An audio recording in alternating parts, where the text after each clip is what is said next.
শুরু করিতেছি পরম করুণাময় অসীম দয়ালু আল্লাহ তাআলার নামে। আজ আমি আপনাদের সামনে স্বপ্নে অসুস্থতার জাদুর লক্ষ্য নিয়ে সংক্ষেপে কিছু কথা বলার চেষ্টা করব ইনশাআল্লাহ। দিনে যা করে তা হুবহু রাত্রে স্বপ্নে দেখা। দিনে সে যে কাজ করেছে, যাকে যেটা বলেছে, রাত্রে হুবহু ওইগুলো করতে দেখা, ওইগুলো বলা। তাহলে বুঝতে হবে সে জাদুতে আক্রান্ত রয়েছে। সে কিছু স্বপ্ন দেখে চিৎকার করে বলে যে সে মারা যাচ্ছে।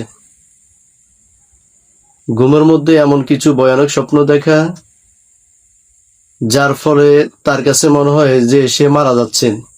চিৎকার দিয়ে ঘুম থেকে জাগ্রত হওয়া, এটা জাদুর লক্ষণ।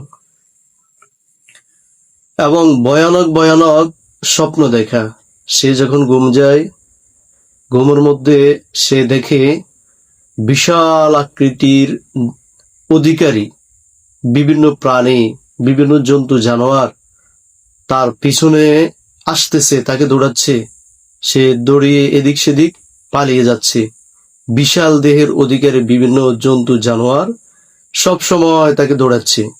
এমন কিছু স্বপ্ন দেখা, এটা জাদুর লক্ষণ।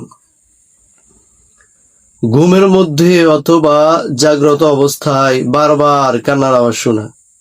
সে যখন ঘুম যায় তো সে শুনতে পায় তার পাশে কেউ কান্না করছে। যখন জাগ্রত থাকে তখনও শুনতে পায় তার পাশে কেউ কান্না করছে, অথচ তার আশেপাশে কেউ কান্না করছে না, কাঁদছে না, তবুও সে কান্নার আওয়াজ শুনতে পায়। শরীরের একাধিক জায়গায় লাল বা নীল দাগ দেখতে পাওয়া, বিশেষ করে উরু, ঘাড়, পিঠ। ঘুম থেকে যখন সে জাগ্রত হয় তখন দেখে তার উরুতে, পিঠে, ঘাড়ে বিভিন্ন স্থানে লাল এবং নীল বর্ণের দাগ রয়েছে। এছাড়াও আরো বিভিন্ন ধরনের আলামত রয়েছে স্বপ্নে অসুস্থতার জাদু সম্পর্কে, যাদের মধ্যে এই জাতীয় সমস্যাগুলো পাওয়া যাবে।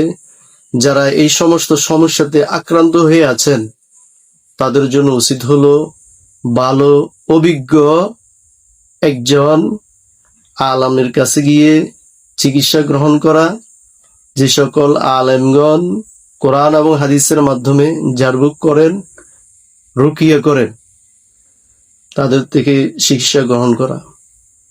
আল্লাহ তাআলা আমাদেরকে মানুষ শয়তান, জিন শয়তান এবং সকল প্রকারের সৃষ্টির অনিষ্টতা থেকে হেফাজতে রাখুন।